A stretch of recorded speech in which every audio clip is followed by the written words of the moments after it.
পয়লা মে আন্তর্জাতিক শ্রমিক সংহতি দিবস নানা কর্মসূচির মধ্য দিয়ে পালন করল রাজ্য সিপিআইএম। বুধবার মেলার মাঠে দলের রাজ্য কার্যালয়ে হয়েছে শহীদদের প্রতি শ্রদ্ধার্ঘ্য নিবেদন। সেখানে উপস্থিত ছিলেন দলের রাজ্য সম্পাদক জিতেন্দ্র চৌধুরী, দলের নেত্রী পাঞ্চালী ভট্টাচার্য, প্রাক্তন মন্ত্রী মানিক দে, দলের নেতা সুধন দাস, শঙ্কর প্রসাদ দত্ত প্রমুখ।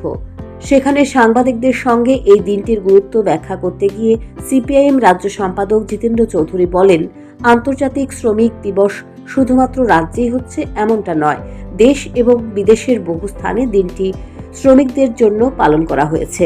তিনি তথ্য দিয়ে বলেন, 1886 সাল থেকে এই দিনটি বিশ্বের বিভিন্ন দেশে পালন করা হচ্ছে। ত্রিপুরাতেও এই দিনটি আগেও পালন করা হয়েছে, এখনো চলছে। বুধবারও দিনটি নানা কর্মসূচির মধ্য দিয়ে পালন করা হয়েছে। আজ পয়লা মে সারা পৃথিবীতেই এই দিবসটিকে আন্তর্জাতিক শ্রমিক সংহতি দিবস হিসেবে উদযাপন করা হয়।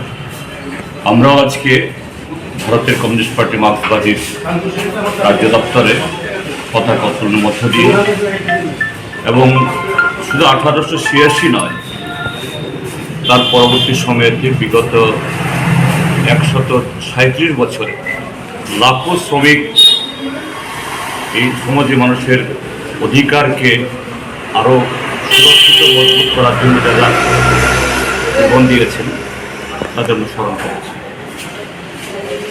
মে দিবস প্রত্যেক বছরই তাৎপর্যপূর্ণ, কিন্তু তারপরেও এই 2024 সালের এই মে দিবস এটা সারা দুনিয়ার, সারা পৃথিবীর আজকের রাজনীতি, সমাজ, অর্থনীতির প্রেক্ষিতে অত্যন্ত গুরুত্বপূর্ণ।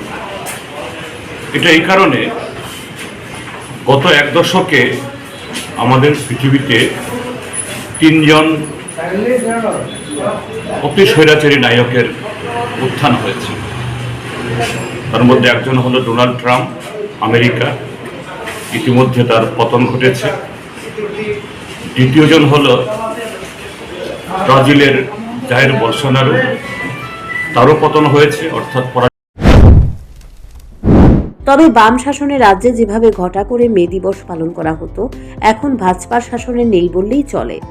বাম শাসনে প্রভাত ফেরির গান শুনে শ্রমিক দিবসে মানুষের ঘুম ভাঙত, এখন তা নেই। এর পেছনে একমাত্র কারণ হচ্ছে শ্রমিকরা এখন আর বাম নেতাদের পাশে নেই। Bureau report, news prime Tripura.